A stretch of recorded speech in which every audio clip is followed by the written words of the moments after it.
ADDians. Good morning, people, family. How is everyone? Thank you for coming to my channel. Please like, comment, subscribe, tell your grandma, all that. So I come to you with a heavy heart this morning. A lot of badness is going on. So I get a call last night. My phone was messing up on me. I didn't charge it fully, and I had a doctor appointment yesterday morning, so I didn't fully charge my phone. Long story short, my phone was charging. So my friend John, if you don't know who John is, you can go back and look on the videos and see who I'm talking about. Maybe that'll help. So you have a picture in your head when I talk about these people. So John and Eric, if you don't know and you're new here, as I've discussed, I've got a boatload of next level coincidences, and they are plentiful. One of them is I was friends with two guys, Eric and John. I introduced them to each other. They live in the same neighborhood. On mere coincidence alone, 10 years in the future after we're hanging out, I paint both of their parents' houses, one right after the other, by coincidence. There again, if you can digest that, very odd. Two guys I'm friends with, I paint both their parents' houses, one right after the other. I even say it in the video to John. Anyways, so last night, John's wife, Jerry, called me. Jerry's got a heart of gold. I love Jerry to death. When I got out of jail the first time, this last time when I did 6 months, did 2 months, got out, was out for a few months, and had to go back. First time I got out is went out to eat with my parents, and I run into John coincidentally. Hadn't seen him since I was 21. He moved back to Chicago, etc. So him and his wife were very helpful to me. Jerry was very helpful. She fell in my lap when I needed somebody. I really did. She helped me a lot of different ways. I'm very grateful to her. Jerry, if you see this, thank you. So Jerry calls me last night and tells me Chris Kelko passed away. And the service is Wednesday, tomorrow at 11. She said if you couldn't make it, if you want, you could see it online. I said, yeah, please send me information. So back when we were in our 20s, me and John and this guy, Chris Kelko, was a guy I went to school with, and Chris went to school for culinary, and we all worked in this restaurant together, and he was one of the chef's preps, so he got paid better than us. We don't, then fast forward into the future. Wow, there's a lot of cops out. Damn, one's getting pulled over right in front of me. You'll be able to see it when I pass him. We're passing that cop. Tell me.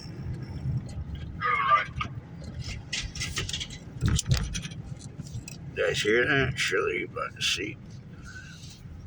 Right, you don't see it. I go. My ladder's in the way. Poor guys might be in some shit. Anyway, so Chris Kelko was this hippie guy. Great old me was hippie, and used to follow the dead shows, all that, right? Chris Kelko and John's mom both worked together at Macy's Town Center Mall back in the day, okay? So John and John's mom and Chris Kelko's mom are friends. They've always hung out, been tight.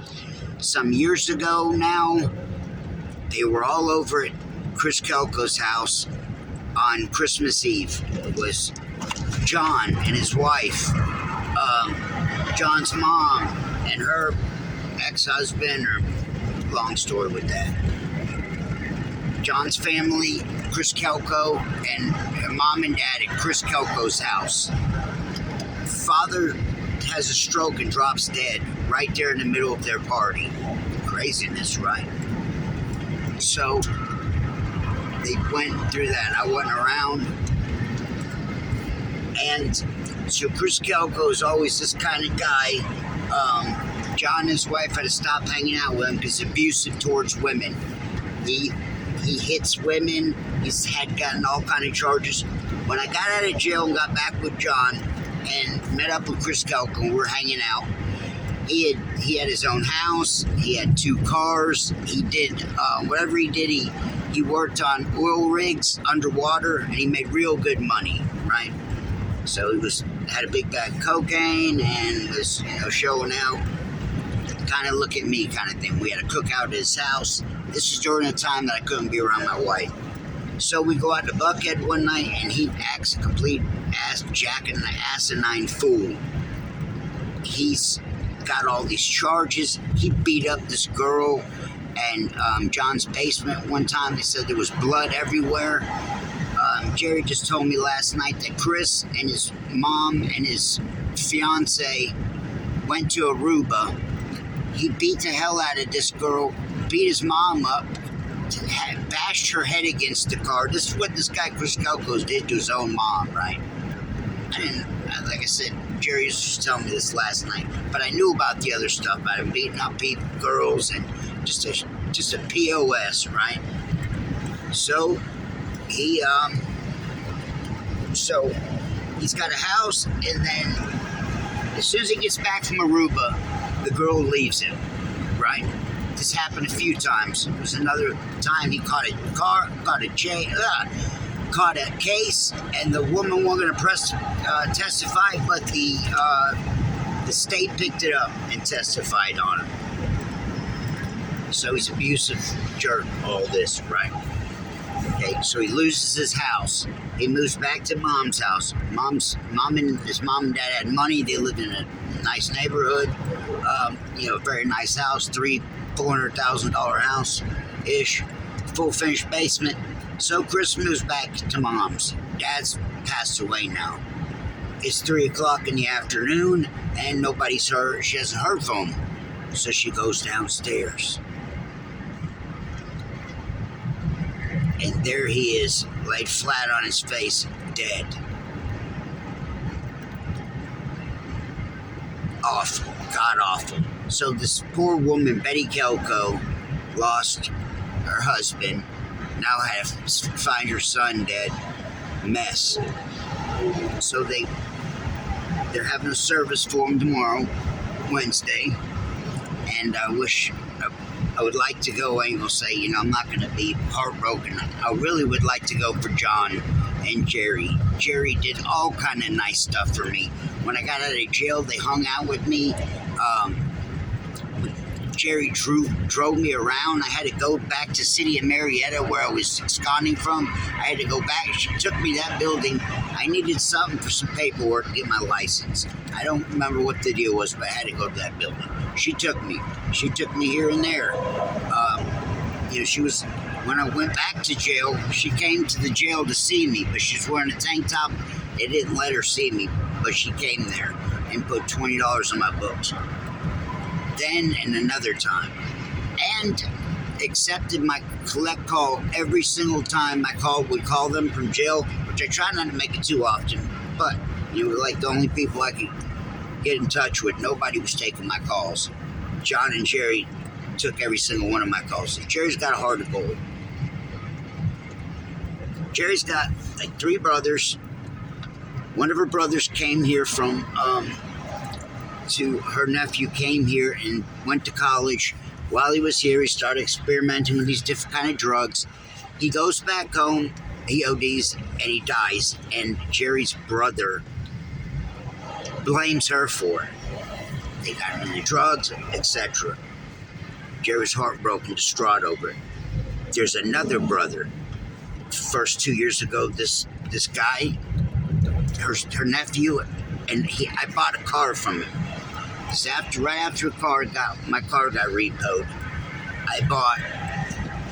he was selling a car, and it was an older Camry, and I bought it. I can't remember his name, it'll come to me. Anyways, her nephew ODs and dies. Then 14 months later, her other nephew ODs and dies. And her brother's blaming this on him. She's distraught, heartbroken, etc. Jerry donated, the same brother now, gave his wife her kidney. Kidney transplant? Yeah. I think that's it. Liver or kidney. Gave her her kidney or she was going to die. Same brother. I said, is that the brother that you donated the kidney to? Yes. Some more out there than this, right? So they're dealing with that. All that chaos, death. There's a lot of craziness. I'm giving you just the bitter tidbits and the facts, things that need to get out there, things that need to be heard, talked about. Not everybody is always going to get the worst happen to them. Let me explain. Excuse me, they're not going to let the worst could happen to them. It may not happen to them. I speak a lot on comes around, goes around. Sometimes that rule doesn't apply. John has a brother. His name's Paul. Paul was a year or two younger than John. I was friends with him too. And we call him Fozzie Bear. Okay? He'd tell bad jokes and we would literally throw tomatoes at him. So Fozzie Bear, right? He looked like John, 2 years younger. We used to hang out. We used to smoke weed together. He was around in these days. Oh, excuse me, and Dan, if you know the story, Dan was over there when Chris Calpo's dad died at the party. Okay, so John has his brother Paul, Fozzie Bear. Great guy, fun-loving dude. And straight out of high school, or right after high school, their uncle worked at, they're from Chicago, did construction or something for O'Hara, or the construction around O'Hara in the city, whatever, right? So they're offering Fozzie $35 an hour, and he invites me. I said, you go come up there, Rusty, start over. I said, yeah, no thanks. I wish I would have, after it's all said and done. So Paul leaves us, he goes to Chicago, gets with this company, and then I see him then I see John some 10 plus years, 15 years in the future. And they're telling me how he went and got on and did that job and is filthy rich. He's worth $1 million. Went there, worked his way up. Fozzie got to where he was getting $50,000 bonuses every year. Over and above his pay. $50,000 bonus. Wow, you know. So he made out good in life, but he's got a daughter. He's got two. Fozzie Bear. Drum roll. So she tells me. Fozzie woke up some time ago. A few months, year, 6 months. He wakes up one morning. His eyes are yellow. Goes to the doctor. Finds out he's got colon cancer. It's spread like wildfire. No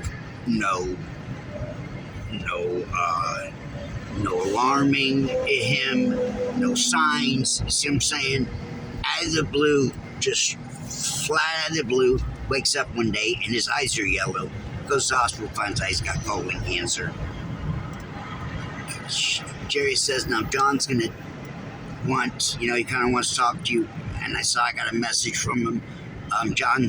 Truthfully, Mike, John's real optimistic, and he's going to remain optimistic about it.